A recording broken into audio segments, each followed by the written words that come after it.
Bismillahirrahmanirrahim. Assalamualaikum warahmatullahi wabarakatuh. Perkenalkan, nama saya Yuma Setiaji, di 600 180 157. Ini konten tugas hukuman lagi di industri kreatif. Di masa pandemi, banyak dari kebiasaan kita yang berubah. Dulu mungkin mau makan langsung makan gitu ya, kayak pramuka. Sekarang kita selalu was-was, mau apa-apa harus cuci tangan dulu. Mau makan, mau berinteraksi sama orang harus cuci tangan dulu menggunakan hand sanitizer atau air dengan sabun biar bersih gitu ya. Masuk rumah cuci tangan, terus habis interaksi sama orang semprot hand sanitizer di mana-mana, bawa hand sanitizer dan masker di mana-mana. Namun selain hand sanitizer dan masker, kira-kira barang apa aja sih yang populer di masa pandemik? Nah, di sini berkenaan dengan tugas juga, saya akan menyebutkan 5 hal atau 5 barang yang populer di masa pandemi. Yang pertama adalah protection hat. Nah, ini kelebihan dari sebelumnya tentang protection hat itu adalah bentuk modifikasi dari pada face shield, namun dengan sedikit polesan fashion di dalamnya, asik. Nah, kalau face shield itu biasanya berbentuk biasa gitu ya, kayak kacamata terus ada penghalangnya berupa mika atau semacamnya. Protection hat juga sama, bedanya adalah dia menggunakan topi sebagai bahan dasar, menggunakan topi sebagai pengganti kacamatanya gitu, dan dipasangi oleh mika yang melingkar, sehingga ketika kita berbicara atau berinteraksi secara langsung dengan orang lain itu mengurangi kemungkinan kita tertular virus corona gitu ya. Untuk kelebihannya, kelebihan daripada protection hat ini adalah terlihat lebih fashionable gitu, dan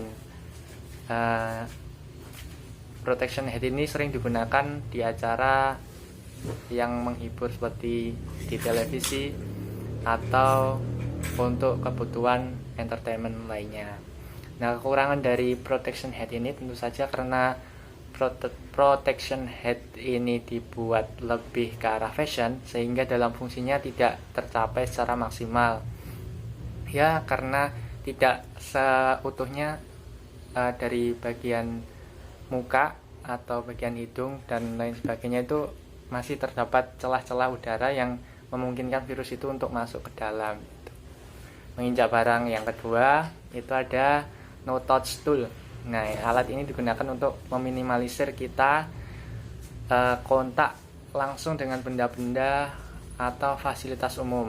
Nah, contohnya alat ini bisa digunakan untuk menyentuh saat kita menunggu di lift gitu ya, kan harus menyentuh gitu. Nah, itu kita nggak usah pakai tangan, pakai alat itu bisa. Terus kita juga bisa untuk grab something, untuk mengangkat benda-benda ringan seperti plastik, kantong atau dan lain sebagainya gitu. Nah, kelebihan alat ini apa? Alat ini kecil, bisa dibawa kemana saja dan bisa masuk ke kantong gitu ya. Terus fiturnya juga multifungsi, ada untuk menyentuh dan ada untuk sesuatu untuk apa ya, mengangkat gitu loh. Ya, paham lah ya gitu. Dia juga ada fitur untuk membersihkan otomatis gitu. Jadi setelah kita pakai, kita tutup, dia akan otomatis bersih gitu, sehingga ya gitu. Terus kekurangannya apa? Nah, bahan dasarnya plastik, yang mana plastik itu secara ketahanan tidak terlalu tahan gitu.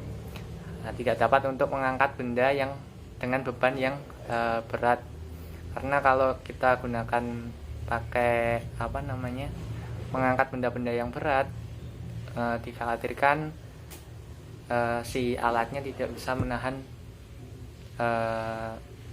benda tersebut gitu. Nah, menginjak barang yang selanjutnya adalah sedotan stainless. Sedotan yang sering populer sebelum zaman pandemi mungkin ya. Itu terbuat dari bahan stainless. Nah, kelebihannya apa? Dapat digunakan berulang kali, menghemat atau mengurangi dampak sampah. Kita mengurangi sampah juga kan pakai stainless. Terus kelebihan yang lain, dia kecil dan muat dimasukkan ke dalam tas gitu. Nah, selain beberapa hal yang saya sebutkan tadi, sedotan stainless ini juga berfungsi sebagai kita yang ngeyel gitu ya, sering cari makan di luar tapi was-was menggunakan sedotan yang disediakan warung gitu. Kita bisa menggunakan sedotan ini. Nah, kekurangannya apa? Bahan dasarnya stainless, yang artinya tidak ramah untuk gigi gitu. Nah, yang keempat adalah botol minum. Botol minum ini sendiri juga mungkin kegunaannya sama dengan sedotan stainless tadi. Kalau teman-teman yang mungkin di masa pandemi ini jarang keluar atau was-was menggunakan barang dari yang disediakan oleh warung, itu bisa menggunakan botol minum. Jadi botol minum dibawa kemana-mana saja. Itu untuk kelebihannya, dia dapat digunakan berulang kali, menghemat minimalisir sampah juga, terus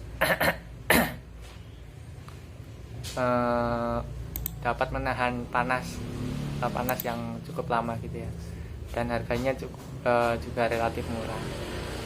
Yang kurangannya mungkin itu ya, kita harus sering-sering membersihkan, karena kalau tidak kita bersihkan takutnya ada jamur dan lain sebagainya, sehingga malah berdampak buruk bagi kesehatan kita. Yang kelima adalah face cam. Nah, ini benda yang lumrah digunakan untuk semua mahasiswa ya, terutama ya, karena dalam masa pandemi ini kan kelas sering berjalan secara online, dimana kita membutuhkan alat berupa video, yang bagi yang kamera laptopnya burik kayak punya saya, itu membutuhkan facecam ini, facecam eksternal gitu ya. Gitu ya, mungkin itu saja 5 benda yang menurut saya populer di masa pandemi. Jika kurang atau ada sesuatu yang salah dalam penyampaian saya, mohon dimaafkan. Wassalamualaikum warahmatullahi wabarakatuh.